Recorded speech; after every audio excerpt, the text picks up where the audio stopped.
Subscribe to our channel by clicking the subscribe button. Click the bell button and enjoy the latest uploads from our channel. अस्सलाम वालेकुम नाज़रीन, आपको अपने channel में welcome कहती हूँ। शुरू करती हूँ अल्लाह के नाम से जो बड़ा ही मेहरबान और नहायत ही रहम करने वाला है।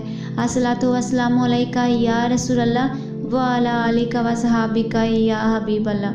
नाज़रीन, आज की इस वीडियो में मैं आपको सूरह अल-बकरा की आयत नंबर 206 से तर्जुमा और उसकी तफसीर बयान करूँगी। वीडियो का आगाज़ करते हैं। और जब उससे कहा जाए कि अल्लाह से डरो तो उसे ज़िद मज़ीद गुनाह पर उभारती है, तो ऐसे को जहन्नुम काफ़ी है और वो ज़रूर बहुत बुरा ठिकाना है। वाइज़ा कीला लहू, और जब उससे कहा जाए, मुनाफिक आदमी की एक अलामत ये होती है कि अगर उसे समझाया जाए तो वो अपनी बात पर अड़ जाता है, दूसरे की बात मानना अपने लिए तौहीन समझता है, नसीहत किए जाने को अपनी इज्जत का मसला बना लेता है। अफसोस कि हमारे यहाँ ऐसे लोगों की भरमार है। घरों में देख लें तो लड़की वाले लड़के या इसके घर वालों को नहीं समझा सकते, छोटे ख़ानदान वाले बड़े ख़ानदान वालों को नहीं समझा सकते, आम आदमी किसी चौधरी को नहीं समझा सकता, अवाम किसी दुनियावी मनसब वाले को नहीं समझा सकते, मस्जिदों में कोई नौजवान आलम या दीनी मुबल्लिग किसी पुराने बूढ़े को नहीं समझा सकता, जिसे समझाया वही गले पड़ जाता है। दीनी शोबे में भी इस खराबी की कुछ कमी नहीं। अल्लाह हमारे हाल की इस्लाह फरमाए। आयत नंबर 207। और लोगों में से कोई वो है जो अल्लाह की रज़ा तलाश करने के लिए अपनी जान बेच देता है, और अल्लाह बंदों पर बड़ा मेहरबान है। मई यशरी नफ्सहु, जो अपनी जान बेचता है।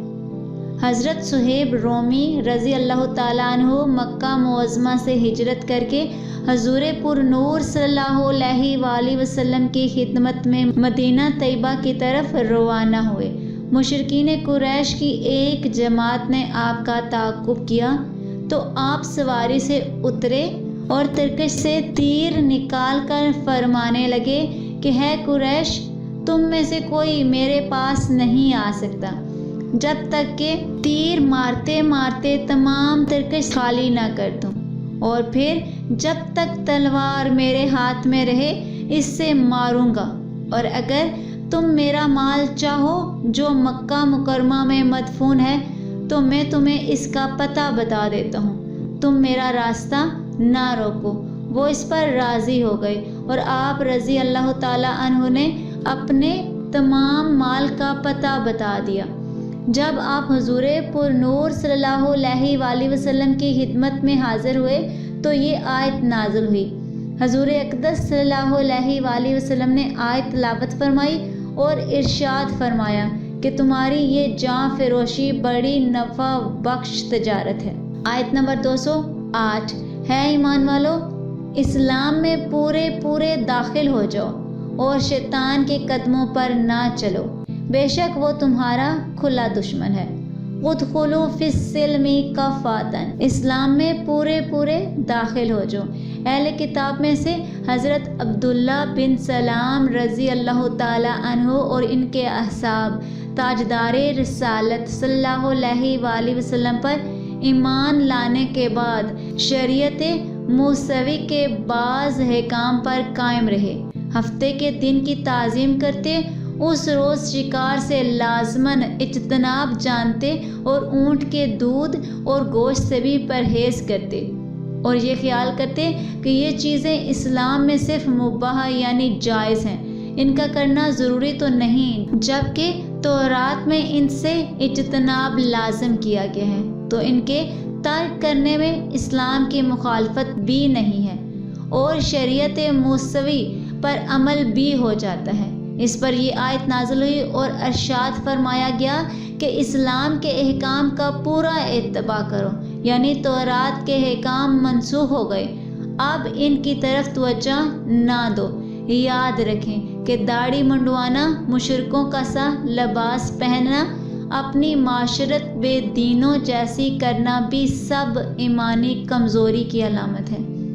جب مسلمان ہو گئے تو سیرت و صورت، ظاہر و باطن، عبادات اور معاملات، رہن سہن، میل برتاؤ، زندگی موت، تجارت و ملازمت، سب میں اپنے دین پر عمل کرو۔ نیز یہ بھی معلوم ہوا کہ مسلمان کا دوسرے مذاہب یا دوسرے دین والوں کی رعایت کرنا شیطانی دھوکے میں آنا ہے۔ اونٹ کا گوشت کھانا اسلام میں فرض نہیں، مگر یہودیت کی رعایت کے لیے نہ کھانا بڑا سخت جرم ہے۔ کافروں کو راضی کرنے کے لیے گائے کی قربانی بند کرنا بھی اسی میں داخل ہے۔ یوں ہی کسی جگہ اذان بند کرنا یا اذان آہستہ آواز سے دینا سب اسی میں داخل ہے۔ آیت نمبر 209۔ اور اگر تم اپنے پاس روشن دلائل آ جانے کے بعد بھی لغزش سے کھاؤ تو جان لو کہ اللہ زبردست حکمت والا ہے۔ فَإِنْ زَلَلْتُمْ، پھر اگر تم پھسلو، اس سے مراد یہ ہے کہ واضح دلیلوں کے باوجود اسلام میں پورے داخل ہونے سے دور رہو اور اسلام کی راہ کے خلاف روش اختیار کرو تو یہ تمہارا سخت جرم ہے، علم کے باوجود بے عملی جہالت ہے۔ آیت نمبر 210۔ لوگ تو اسی چیز کا انتظار کر رہے ہیں کہ بادلوں کے سایوں میں ان کے پاس اللہ کا عذاب اور فرشتے آ جائیں اور فیصلہ کر دیا جائے اور اللہ ہی کی طرف سب کام لوٹائے جاتے ہیں۔ حال ینظرون، کس چیز کا انتظار کرتے ہیں؟ فرمایا جا رہا ہے کہ دین اسلام چھوڑنے اور شیطان کی فرما برداری کرنے والے کس چیز کا انتظار کر رہے ہیں؟ کیا اس کا کہ اللہ کا عذاب اور عذاب کے فرشتے اتر آئیں اور ان کا قصہ تمام کر دیا جائے۔ آج کی اس ویڈیو میں اتنا ہی، دعاؤں میں یاد رکھیے گا، ملتے ہیں اگلی ویڈیو میں، تب تک کے لیے اللہ حافظ۔